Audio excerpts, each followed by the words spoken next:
Guys, it is the very next day. It's still raining. Today is all about getting the new wheels on. So I'm going to start at the back because I know they're just going to go straight on at the front. At the back we need to force our way, well, we need to get this wheel spacer off, which is stuck. You don't know about that, but you'll see that in the Brembo video. I had to get a special tool made in order to get that off, which I'll show you in a minute. So we'll get the wheel spacer off. Going to get these BC spacers in, which I missed first time round, and also a couple of washers in the bottom of the strut. I'll show you where I'm going to put those and why. And then I'm hoping if we give it enough ride height, we won't have to roll the arch, at least not today, because it's gross. I don't want to be doing that today, but if we have to, we do. But until we get that spacer off and get it to a more sensible height, we just don't know. So gonna jack it up, get it on a stand. I think I'm just yeah, I will probably get both sides up. So yeah, here we go. Okay, so here's the wretched wheel spacer we need to get off. Not sure if you can see, but a lot of these little nuts are rounded. That happened when I attempted to fit the rear Brembos, which you're going to see soon in another video. I have got some nut extractors, but none of them are big enough. Bought some new ones, and originally the overall diameter was too big to fit in that gap. So I measured it with some calipers, took it to work, and my legend of a workmate Gav put it in our CNC machine, and we turned it down so that it fits perfectly. We've still got enough inside to bite. So I'll put in a little clip of the CNC machine. It's a XYZ turning center, and we just yeah, like I said, turned it down. So gonna get this spacer off, and then obviously repeat everything that we were doing before fitting. The little washers they showed you, I'm actually going to put in here because this seems to be pinching a bit, and I think it should have some kind of shim inside just to stop it from pinching. And then the other thicker space is going to go here between that top bit and the spring. So this is a week in. As you can see, it already looks like crap in here, and that is West Country life, I'm afraid. So right, let's get going. 4 down, this last one to go. Already that was spinning on it, so might have to get a bit creative here. Not planning on using the spacers again, so if I have to, I could cut them off. And I'm also fitting new discs soon as well, so if I do have to butcher it, hopefully it'll come out with a bit of gentle persuasion. I'll keep you posted. Wow, success. I hammered it on with the mallet, rattle gunned it until it got stuck, and then just got it off with the ratchet. Awesome.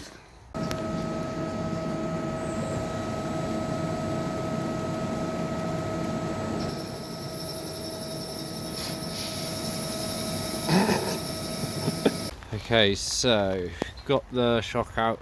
Other thing I'm going to try and do is incorporate this rubber. This used to go in the original setup between that washer and the top hat on the top. I couldn't get it fit in before, but I think I might cut it down that line and somehow get it in there now that this bump stops warning a little bit. So yeah, right, we'll give that a try. Right, that worked as well as I'd hoped.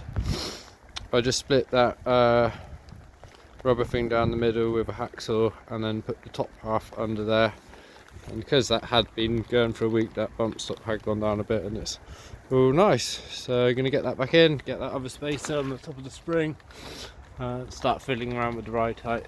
I did only jack up this side because I wanted to get that right first, and then I can just measure it and use the settings on the other side.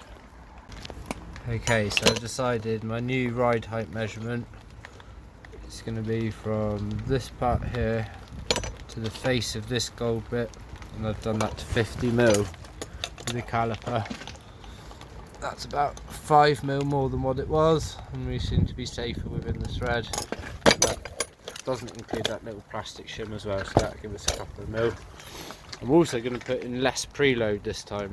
So before we did about 10 mil of preload, which is what I said on one of the videos from the BC site. In the actual instructions it suggests less preload, so I'm going to do very little preload this time, more like 5 mil rather than 10 mil, and then obviously we'll drop the strut to meet that, because that will probably need extending. So I did end up lifting up the other side purely because the anti-roll bar was fighting me, and I wanted enough droop from the arms in order to set the preload properly.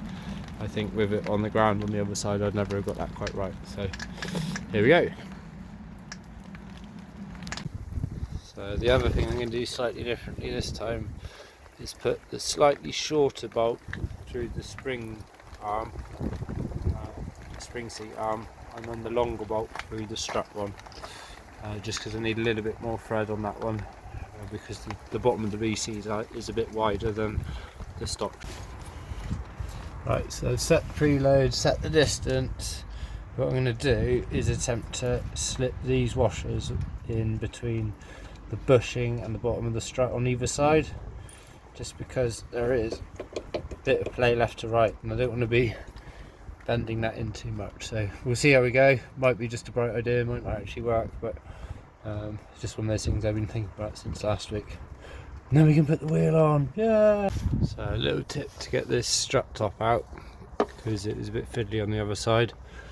With it all still connected, I undid the nuts holding it on, and then lifted the whole arm up with the jack so that compressed. And then as I let the jack go, I quickly pulled that out, and now it's settled, it's a bit looser, but at least now once I've undone the bottom bit I can take it out easy. Whereas on the other side I started at the bottom and then couldn't get it out. So little tip there. Right, stoked with that. All 4 wheels on, arch gap looking good. Right, I didn't roll the arch, it hasn't rubbed yet, went on a bit of a test. Sorry, car's filthy, but horrible weather at the moment, no point washing it. So yeah, super stoked. Have a look from this angle. So these are the 370Z rays. I call that job done. So thanks for watching. In the week I'll be fitting different bumper, intercooler, thermostat at the same time, and next weekend should be the Brembos. So yeah, all coming together. I promise I'll wash it, but I'll wait until this storm goes away. Alright, catch you later.